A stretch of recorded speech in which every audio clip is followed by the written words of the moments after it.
take our conversation forward with Punita. Punita, good morning. Fantastic to have you back. Punita, how should one read into the market? Because if you're participating, you are making money.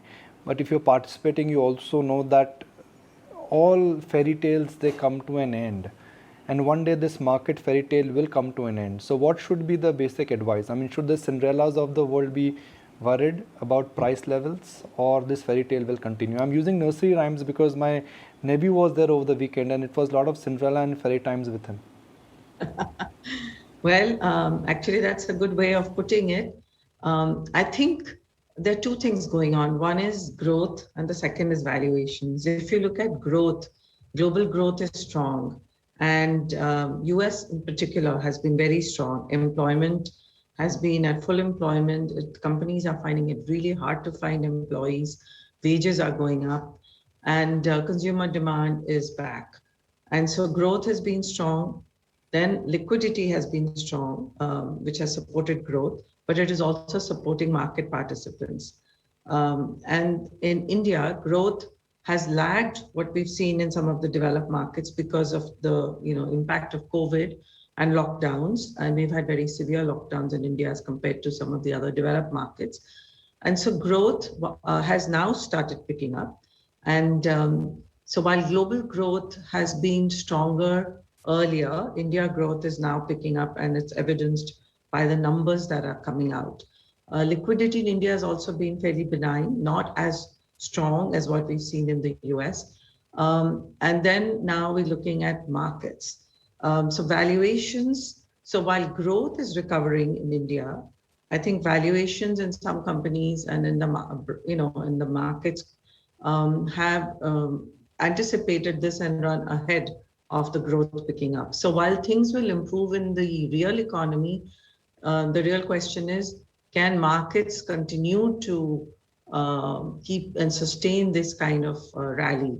And I think one has to get very selective, because as growth picks up, then the liquidity does not need to be so strong. And so we will start seeing withdrawing of some liquidity, and valuations of companies have really, in some cases, gotten stretched, but there is still opportunity in other companies. I was just looking, just out of curiosity, as to how much stocks have gone up in India since 2008 and how much they've gone up since the 2007 highs, just to see where we are. And it's interesting, a lot of stocks are up several thousand%. But there are some stocks that are pretty flat over the last 12, 13 years. And so I think one can find opportunities if those companies are still strong and can grow. So there are two ways of looking at this market, Punita. Look at, start doing treasure hunting in stocks which have not moved, whether it is real estate or it is a name like ITC or what, from the old economy space. And then the other parallel economy which is getting created is that you've got the fintech and the consumer tech companies which are going public. It has started with Zomato, but then you've got a lot of other companies which will go public soon. Where would you focus on? The classic old-time theory of value buying, or the growth story which will ignore valuations for the moment? No, that's a great question. And I think the answer is, well, definitely, I think at this point of time, value buying, if you want to be in the markets and you really want to capture every little gain that might be left, one can never tell when the party might stop. But while the party looks like it is still on, then I think one should definitely do value buying. But I think at the same time, there is opportunity in the fintech space for two reasons. One, India is a leader now, I think, in fintech or payments. I mean, I wouldn't say it's the main leader, but it's up there. Every country has developed its own unique differentiation in terms of the digital space, and India seems to have done that on the payment side. And also, if you look at what is happening to the China tech environment and the regulatory environment there, that has suddenly gone sour for the startup world and the tech world. And therefore, investors are looking for other places to invest. I mean, US technology sector has boomed. Indian IT companies have done well, but the Indian fintech space is only now kind of getting ready for IPOs. So there is opportunity there, of course, from the fact that there will be liquidity coming in, investors are coming in. Again, it's tricky as to how to value some of these companies because there are no real peers, and if you find any peers globally, then the valuations can look a little crazy. But I still think that the liquidity will keep some of these sectors buoyant for some time, but I wouldn't think that they'll keep going up and up. One has to be very careful.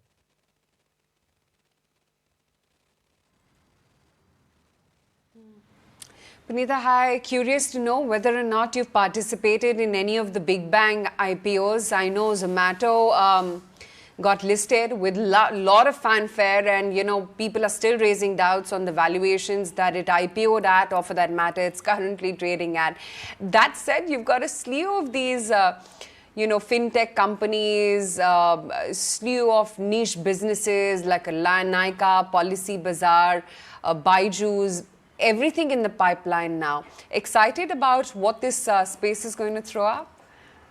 Well, I'm a little worried about some of the valuations of some of the names you mentioned. But having said that, I'm also on a boards of a couple of these fintechs that are coming out. And so I don't think I'm in a position to comment on those. But given the fact that I'm on the board, obviously, I do feel that these companies are well managed and well positioned and have long-term opportunities.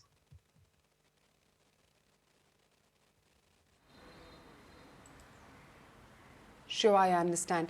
What then does it tell you about the texture of these pure play IT services companies, Punita? The likes of, I know you're on the board of some of them as well, but your TCSs, Infosys, HCL Technologies, and TechMs of the world.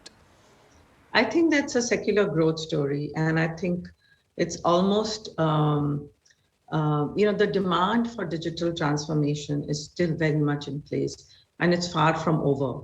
So I think on the demand side, the demand is going to keep growing, and I think the Indian IT services are well positioned. We have a competitive edge. We've now got well entrenched into the global ecosystem as companies that can execute well. So I think the demand will keep coming, volumes will come, revenues will come. Again, one will have to just keep focused on valuations. I think it's a secular growth story. It's not one of those stories that's going to give you outsized returns from here on, I think. But it's a space that you can't really go wrong on.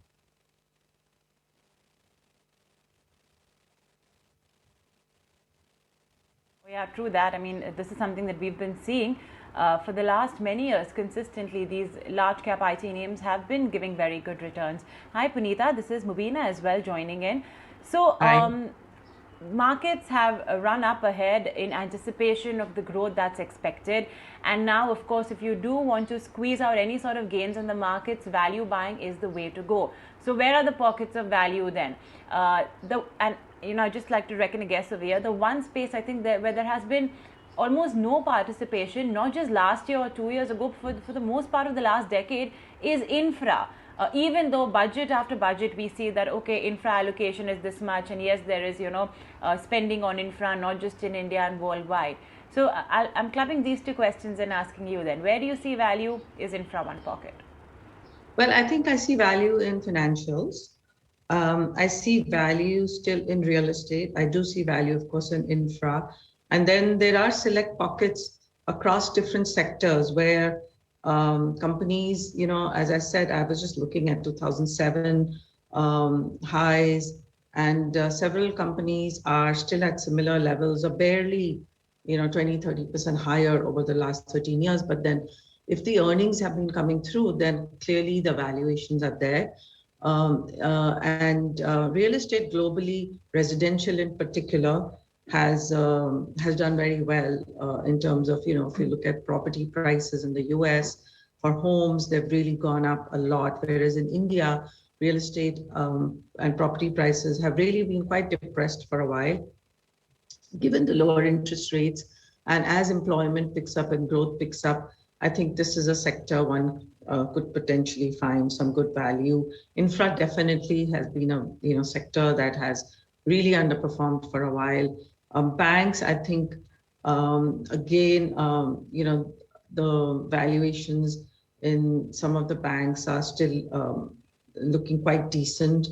And so I would say that, yes, there is value in some of that space. Overall, of course, I think we should keep an eye on what is happening to global liquidity, because a lot of this rally is being driven by global liquidity in India. And that when you see any signs of that liquidity getting withdrawn, then, one can't call the top, but I think the time is coming where it's sooner rather than later that liquidity is going to get withdrawn. Another space, of course, India is doing quite well in is the export sector.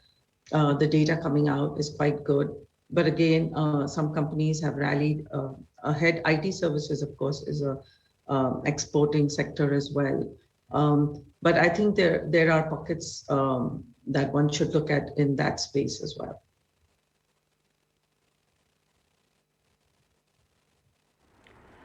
All right, financials, realty, the data sector.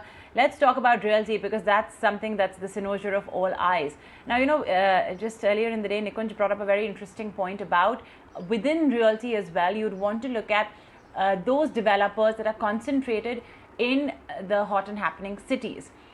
Case in point being Bangalore. We were just talking about IT and how growth over there is secular. It's a safe story to be in, about how employment over there, perks and incentives given over there are extremely good. So would you want to break up your real estate bet according to that? And also, would you want to play realty purely by betting on developers, or would you look at the ancillary names as well, like home improvement, for example? I think you have to look at both. I mean, if I see what happened in the US, it wasn't just the developers, it was all the ancillary names actually that have done quite well. In fact, during COVID, there has been a lot of emphasis on home improvement, because people have been working from home and that trend could stay. So home improvement is definitely a space that will benefit and continue to benefit. Again, keep an eye on valuations, because as I said, valuations are getting stretched. And so you have, as Nikunj said, this is a treasure hunt. You have to really dig and find, the treasure that very little of it might be left. But I think both could do well. I'm not so sure about focusing. Well, it's a good point that you've made, that potentially Bangalore could be a good space, given the startup ecosystem, which has really taken off, and the startup funding has been so strong. We've seen so much liquidity flow into the unlisted space, the startup space, and so the employment there is better as well. So you have to look at areas where I think employment activity is picking up and growth is picking up, because those are the people then who will find or have the money to buy real estate and to do home improvements.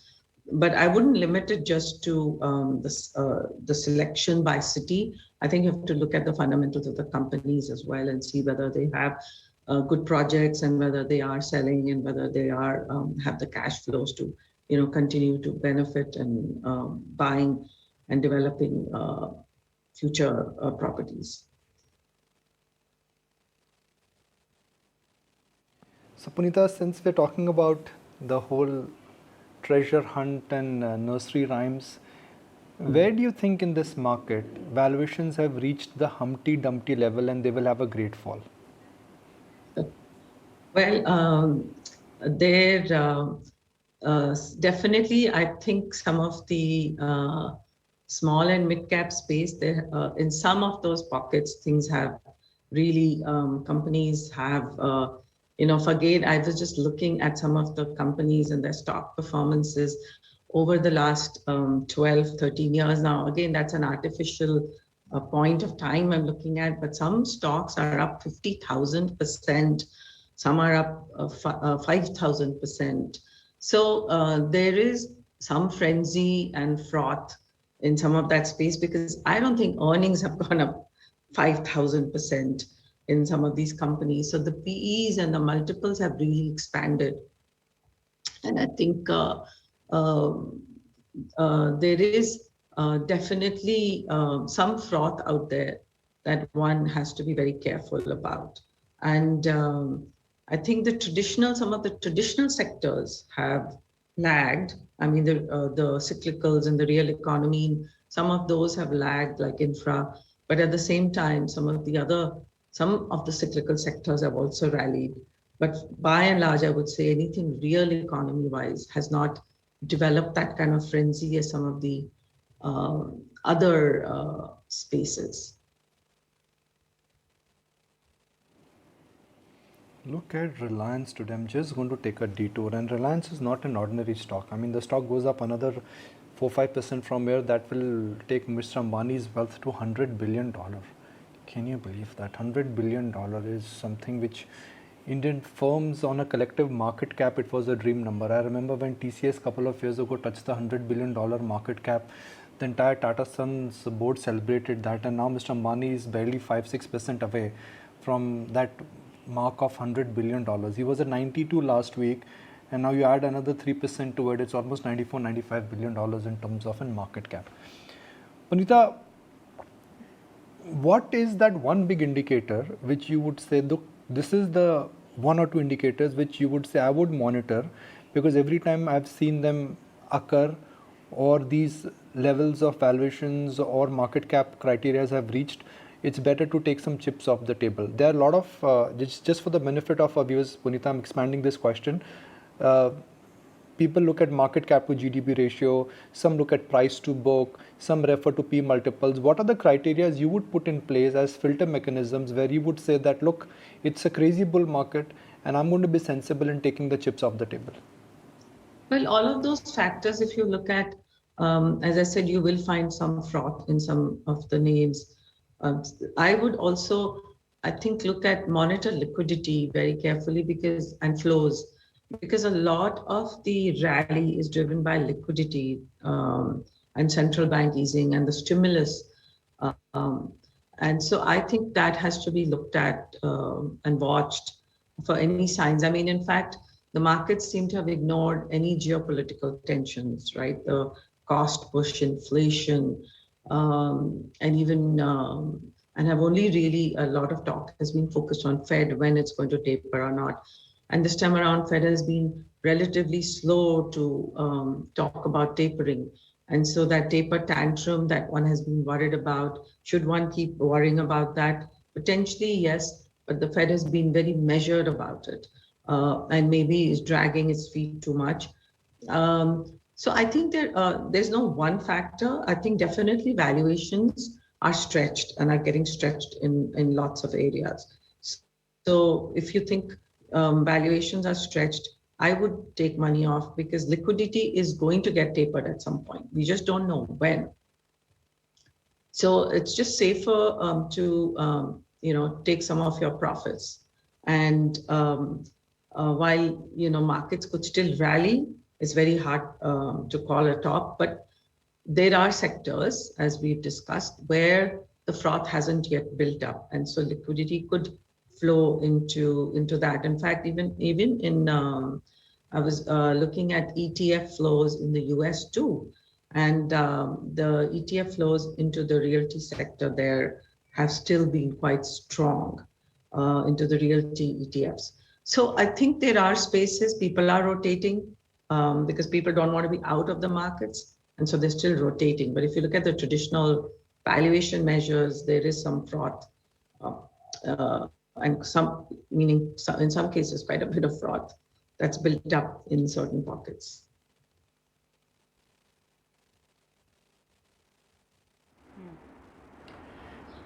Okay, so watch out for liquidity, any signs of liquidity withdrawal, because that could also give some sort of clue of the market top. That's the word from Punita Kumar Sinha. But with that, thanks so much, Punita, for joining us this morning on the market. Thank you so much for having me.